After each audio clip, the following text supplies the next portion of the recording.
Hey YouTubers, welcome to The Logic.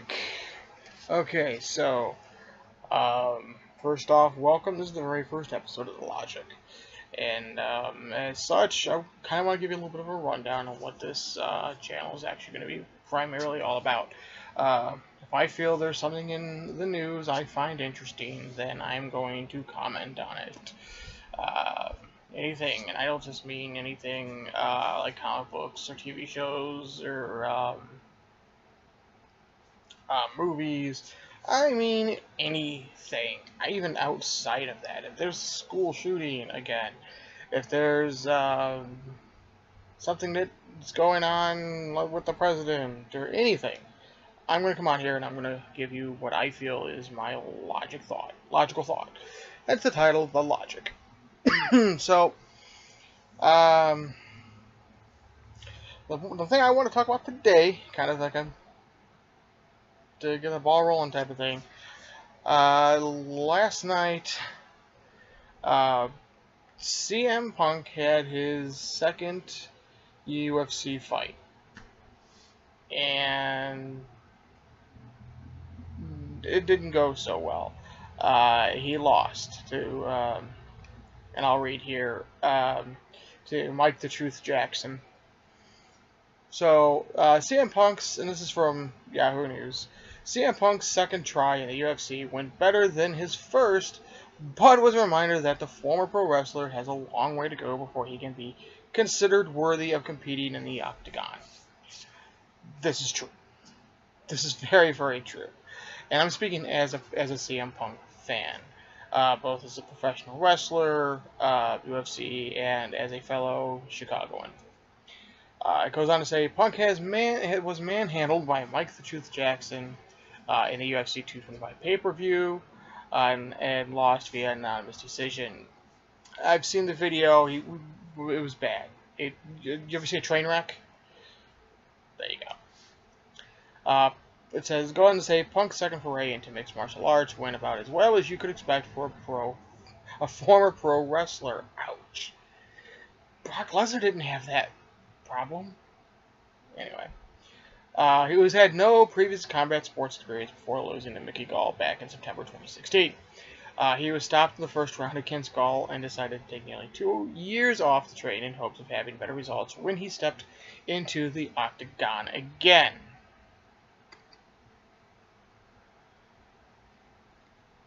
Maybe have taken a little bit more time.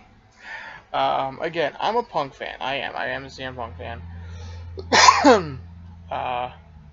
Have been since his early days. I'd really like to meet the guy. I'd like to get to know the guy if possible. I just, yeah, I'm going to go ahead and continue to read the article here to you. So, it goes on to say, facing Mike Jackson, who also lost to Gall in his UFC debut.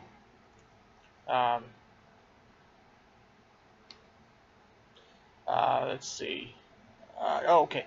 Punk hoped to showcase an improved skill set, but the only thing we saw was that the 39-year-old had tremendous heart, as Jackson playfully outstruck him throughout the 15-minute affair. So, as it did state, he did last a lot longer than one round. I believe this went 3 rounds. With CM Punk chance raining down, Jackson got things rolling with a right hand that caused Punk to close the distance and clinch along the cage. So at least we had some CM Punk chance in there. Jackson separated, showcased significant advantage with his striking due to experience as a professional boxer and kickboxer, something that Punk kind of lacks. Punk failed on several takedown attempts until finally securing one with 30 seconds left in the round, but it was painfully clear that the only chance he would have was by keeping Jackson pinned to the canvas. Let's see. The second frame saw Punk get rocked by a Jackson combination that led to a takedown by the Truth. From inside his guard, Jackson landed some ground and pound while showboating and leaving Punk's face in a bloody mess. It looked bad. It looked a lot. It looked bad. It looked pretty rough. So to make matters worse, Jackson landed multiple strikes without even looking at the WWE champion, the former WWE champion. And if I saw correctly, he might have been even a little smile on his face. This is not on here. This is my, yeah. It was evident that Punk was out of his league and could only hope to make it to the final bell. And with a little help from Jackson, he would. He had to have help from Mike Jackson. The third round found a completely gassed Punk still fighting with his heart, but his conditioning wasn't up to par. Jackson toyed with him throughout the final frame and dished out punishment at will. It was a casual beating being served by Jackson, and Punk couldn't do anything about it. Strangely enough, Jackson never cranked up the pressure to secure the knockout and instead chose to cruise to an easy 30-26 score from all three judges. It finalizes here by saying, if there was a silver lining, it was that Punk showcased tremendous heart and made it to the final bell. It's obvious that he's not ready for the big stage.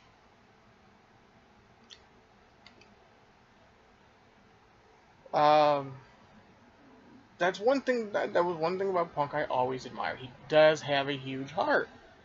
However, if you read between the lines of that article, he was allowed to last 3 rounds before it was final.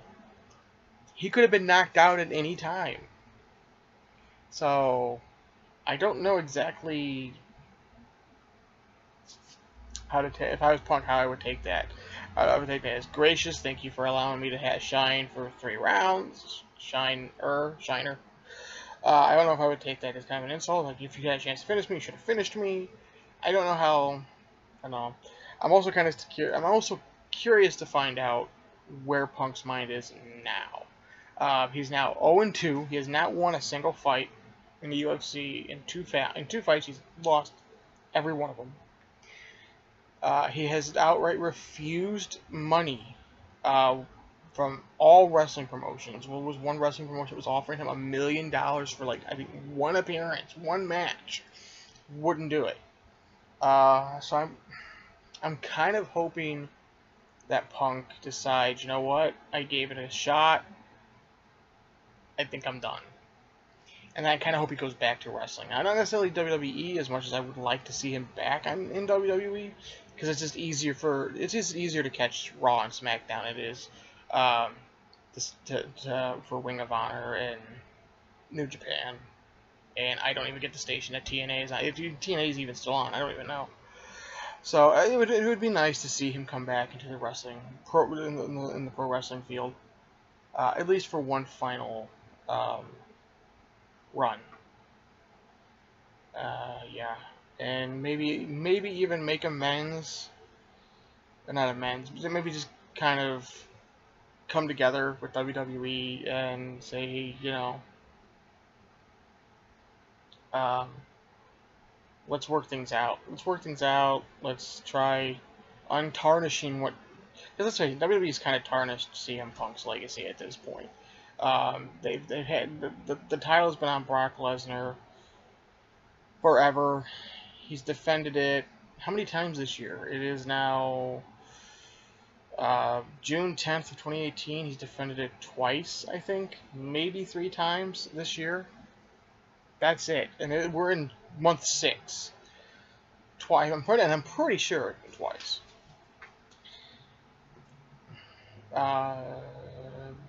Let's see. Did he do? I think he did Rumble. He did Mania, and he might have had. He did that one match overseas.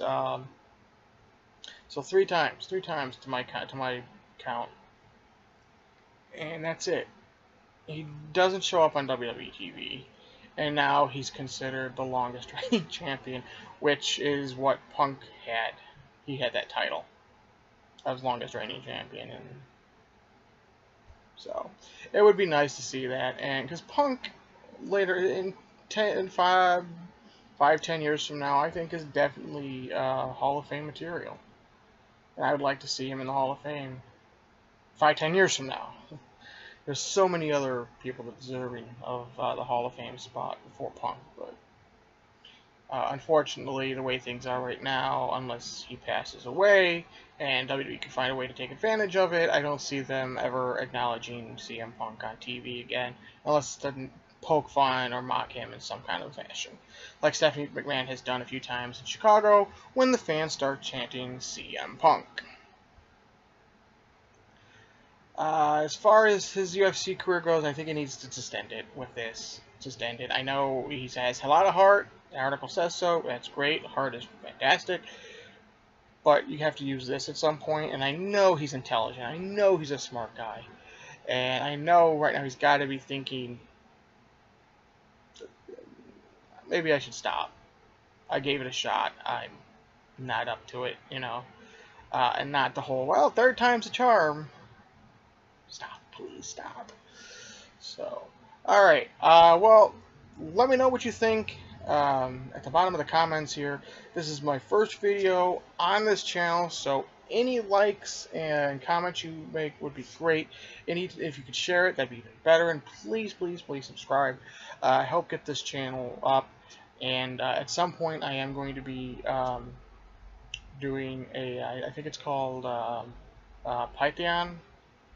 I might be getting that name wrong. I have to do a little research on it, but it's a way for all the YouTubers to support various different channels through donations, and hopefully I'll be getting a better set as opposed to the background I have now, and that would be awesome. I'd like for this channel to go to do huge things. Even at some point, maybe even do interviews, going around various conventions and places, civic centers like town meetings and stuff would be fantastic. So that would be wonderful. So if you can help by subscribing, comment below, and please share the video. Let it get out there. All right. Thank you very much for tuning in, and until next time, this has been the logical one, John Wise.